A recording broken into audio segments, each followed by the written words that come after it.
Up to London town. When Tyndale left the banquet room, he knew that the bishop and priests whom he had offended would seek to take his life. Sir John Walsh and his lady knew this too.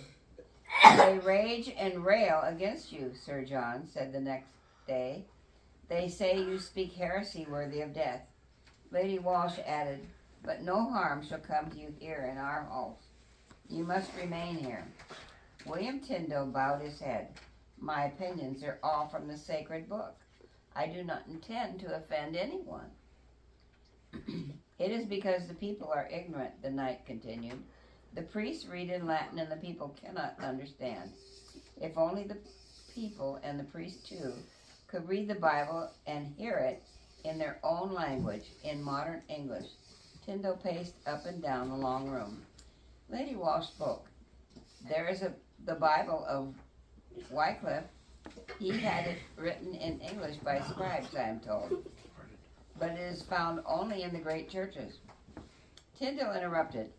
Wycliffe wrote it so long ago, almost 150 years.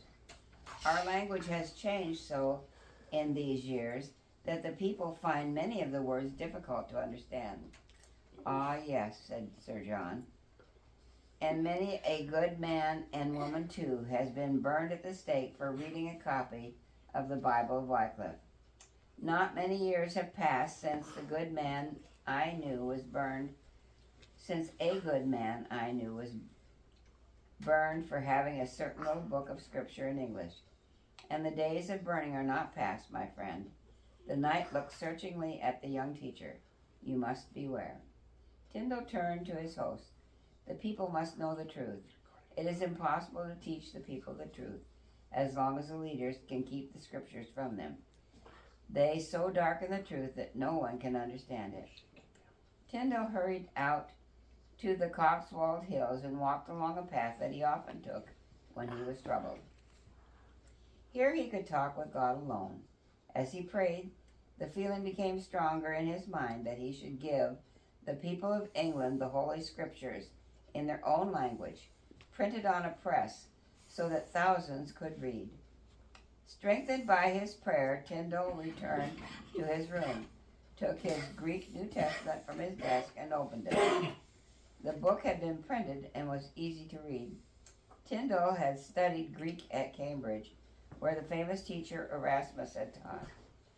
The Bible he held in his hand had been prepared for printing by this great teacher.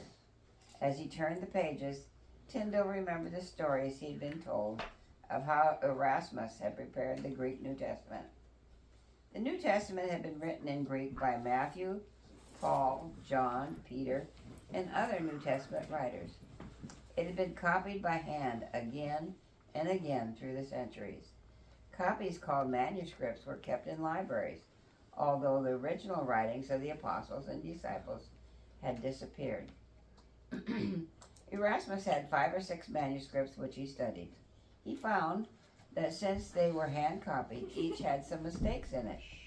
As he compared the different manuscripts, he chose the best portions from each of the books. Although the New Testament had been hand-copied for 1,400 years, the Bible in Greek by Erasmus was the first to be printed in that language. Now that Greek was being taught in England, it was possible for Tyndale and other scholars to read the New Testament, not only in Latin, but also in the language in which it was first written. Tyndale held his Greek New Testament in his hand for a long time while a plan grew in his mind. The people must have an English Bible, printed just as this one had been published in Greek. The book must be plain and easy to read, so that the plowboy and the dairymaid could read it. The lawyers and the priests must have it too. Tyndale laid the book down on the desk in front of him and took down from a shelf his Greek dictionary and Greek grammar.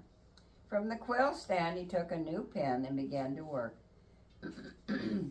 Sir John and his lady were interested in the work that Tyndale began, and they tried to shield him from those who would harm him. But soon the footman and the maid in the manor knew, and then the neighborhood learned that Tyndale was translating the Bible into English.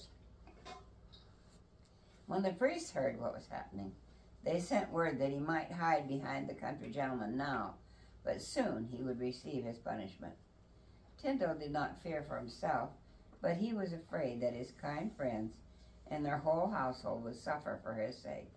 He made up his mind that he would have to give up teaching the children of the night and leave. I perceive, he said to his host, that I shall not be suffered to tarry long here in this country, nor shall you be able to keep me out of the hands of my enemies. Sir John knew that Tyndale spoke the truth. He knew, too, that he could not long hold back the men who wanted to kill the young teacher. You are right, he said. In London, God will help you find a place to work and to translate. And also in the great city, there are presses where your manuscript may be printed. Tyndale did not know where to go in London. However, it was the custom for wealthy men called patrons to hire young scholars and give them small jobs to do and time for study. Tyndale decided he would try to find a patron who was interested in books. One of the most important men was the Bishop of London, Cuthbert Tunstall. The bishop was a distinguished scholar and a very good friend of Erasmus, the Greek teacher. Erasmus had praised Bishop Tunstall for his scholarship and his interest in scholars. Tyndale thought that this man might be the very person to help him. Sir John and Lady Walsh thought so too, and Sir John gave Tyndale a letter of introduction to the prelate. Tyndale thanked his good friends for all their kindness and set out for London with high hopes. When William Tyndale arrived in the city, he was confused and almost terrified by the crowds. Shortly after he arrived, some great men of the church visited London. Tyndale watched the magnificent religious processions, rich with velvet and glittering with gold. When he saw the splendor of the robes of the men of the church wore, he was puzzled. It did not seem fitting for a follower of Christ to be robed like a king. Tyndale found that he could not at once see Tunstall, the Bishop of London, but he must write the man requesting an interview. When he had written the letter, he carried it to London House in St. Paul's churchyard, where the bishop lived. He gave it to the doorman and returned to the house where he had rented a room to await the summons. While he waited, Tyndale went to church and there discussed the truths of the Bible. When he, a man of learning, was asked to preach, he accepted the invitation. The people in London were more liberal than the priests had been in Little Sodbury, and no one objected to the truths he taught from the Bible. One day, while Tyndale was preaching, a wealthy cloth merchant came to the church. Tyndale observed that the visitor listened intently. "I like the way you preach, sir," the merchant said after the service. "Where is your home?" "I have none yet," Tyndale explained. "I trust to be with my lord the Bishop of London in his service as soon as it can be arranged. Until then, you may lodge at my house." And merchant Humphrey Monmouth took Tyndale across the city to his home close to the docks, where great ships came and went. Here in the home of the friendly merchant, Tyndale found a pleasant refuge. At last the long-hoped-for interview was granted. The Bishop of London sent word for Tyndale to come to see him. Tyndale's hopes were high, but he was also anxious for the future. He was sure that the palace of the bishop was just the place for him to work, and he felt that he could hardly go on with the task he had set for himself unless he was accepted by the bishop. His hopes for the future centered in this important interview.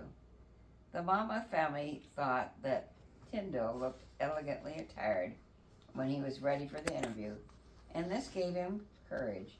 At last he stood on the steps of the palace. As he waited to be admitted, his courage almost failed him.